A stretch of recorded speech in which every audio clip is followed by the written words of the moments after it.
Ал балалар, оқулықтағы бәрінен жақсы мәтіннің авторы Ыбырай Алтынсарин.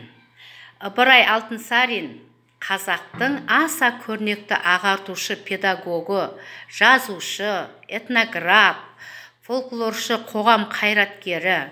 Ыбырай Алтынсарин қазақ халқының ағартушылық тарихында және ұлттың мектебінің қалыптастыруына терең із қалдырған тұлға. Ол 1841 жылы қазіргі Қостанай облысының аумағында дүниеге келген. Оқулықтағы бәрінен жақсы мәтінінің бірінші бөліміне саусағымызды қоямыз, балалар. Мен оқимын, тыңдаймыз. Бәрінен де жақсы. Бір кішкене қыз көшеде анасынан адасып қалыпты. Ол анасын іздеп, бақырып жылапты. Оны көрген адамдар жұбата бастады.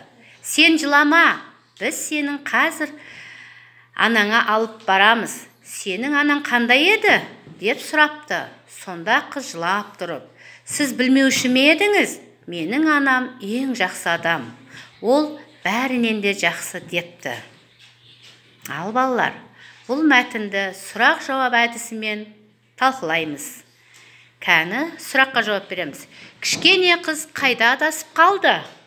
Кім айтады, балалар? Кім айтады, балалар?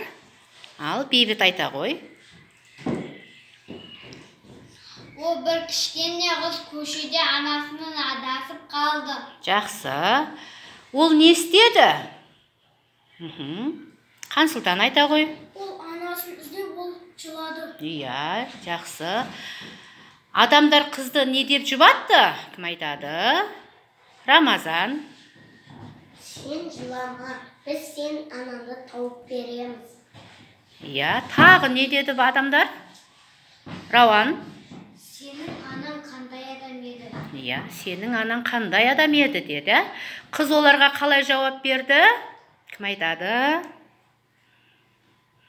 Шадияр айтады. Мен жақсы адам еді. Иә, тағы не деді қыз?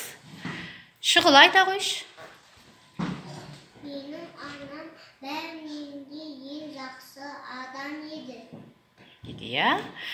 Иә, анасы қандай адам екен? Ең жақсы адам еді. Иә, Гүлсезім қандай адам екен анасы?